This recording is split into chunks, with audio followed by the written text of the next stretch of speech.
അതുകൊണ്ട് സമയം രാത്രി 12 മണിയായി. നമുക്കൊന്ന് കണ്ണൂരിൽ നിന്ന് കാസർഗോഡേക്ക് പോകണം. അങ്ങനെ ട്രെയിനായുള്ള കാത്തിരിപ്പാണ്. അപ്പോൾ രാത്രി ഏതാണ്ട് 7 മണി മുതൽ നമ്മളിങ്ങനെ നിൽക്കുന്നു. ഇനി എന്താണ് സംഭവിക്കുക എന്ന് കണ്ടറിയാം.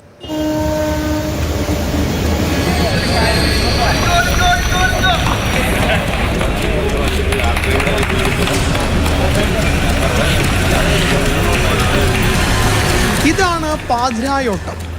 അർദ്ധരാത്രി കണ്ണൂരിലെത്തുന്ന എക്സിക്യൂട്ടീവ് ട്രെയിനിലെ യാത്രക്കാരുടെ നെട്ടോട്ടം.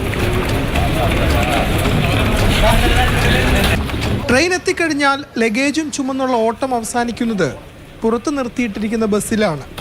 ആദ്യം ഓടിയെത്തിയില്ലെങ്കിൽ സീറ്റ് കിട്ടില്ല. സീറ്റ് കിട്ടിയില്ലെങ്കിലോ കാഞ്ഞങ്ങാട് വരെ നിന്ന് യാത്ര ചെയ്യേണ്ട ഗതികേട്. രാത്രി കണ്ണൂരിൽ നിന്നും കാസർഗോഡ് എത്താൻ KSRTC ബസ് മാത്രമാണ് ആശ്രയം.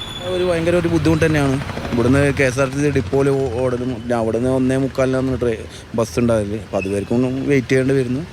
വൈകുന്നേരം 6:40 കണ്ണൂരിൽ നിന്നും പുറപ്പെടുന്ന നേത്രാവതി എക്സ്പ്രസ് കഴിഞ്ഞാൽ പിന്നെ കാസർഗോട്ടേക്ക് ട്രെയിനുള്ളത് പുലർച്ചെ 2:30.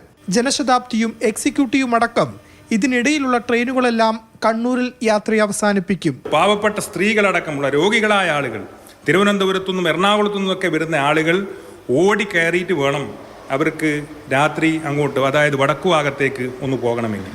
അതിഗുരുതരമായ തെറ്റാണ് റെയിൽവേ ചെയ്യുന്നത്. അതുകൊണ്ട് പുതിയ പാസഞ്ചർ ട്രെയിൻ അടിയന്തരമായും മംഗലാപുരത്തേക്ക് നീട്ടണം.